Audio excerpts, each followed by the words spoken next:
বিশ্বের বৃহত্তম মুসলিম জনসংখ্যার দেশ ইন্দোনেশিয়া। ইন্দোনেশিয়ার ইফতার কিন্তু খুব কালচারাল। চলেন আজকে দ্বিতীয় রমজান আমরা কথা বলবো ইন্দোনেশিয়ার ইফতার সম্পর্কে। ইন্দোনেশিয়া দক্ষিণ-পূর্ব এশিয়ার 17,000-এরও বেশি দ্বীপ নিয়ে গঠিত বিশ্বের বৃহত্তম দ্বীপরাষ্ট্র। এদেশের মোট জনসংখ্যা প্রায় 28 কোটি, যার মধ্যে 87% মানুষ মুসলিম। প্রায় 24 কোটি মুসলিমের এই দেশে রমজান আসে বিশাল এক উৎসবের মতো। ইন্দোনেশিয়ানরা তাদের ভাষায় ইফতারকে বুকা বলে সম্বোধন করেন, যার অর্থ হলো খোলা। তাদের ইফতারের থালায় ভাজা পোড়ার চেয়ে প্রাকৃতিক উপাদান এবং পুষ্টিকর খাবারের প্রাধান্য থাকে সবচেয়ে বেশি। ইন্দোনেশিয়ার জনপ্রিয় ইফতার আইটেমের মধ্যে রয়েছে কোলাক।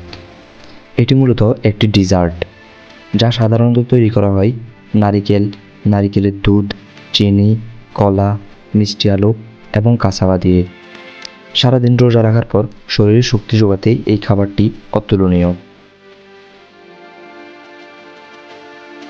ইন্দোনেশিয়ার আরও একটি জনপ্রিয় ইফতার আইটেম হলো আফিম। এটি সাধারণত চালের গুঁড়া এবং নারিকেল দিয়ে তৈরি। আমাদের দেশে চিতই পিঠার সাথে এর বেশ মিল রয়েছে। স্বাদে হালকা এবং পুষ্টিকর হওয়ায় এটি তাদের নিত্যদিনের ইফতারের অংশ। ইন্দোনেশিয়ার মানুষ তাদের সারাদিনের ক্লান্তি দূর করার জন্য এসকেলাফ নামে একটি পানীয় পান করে থাকেন। এটি মূলত কচি নারিকেলের শাঁস দিয়ে তৈরি করা হয়।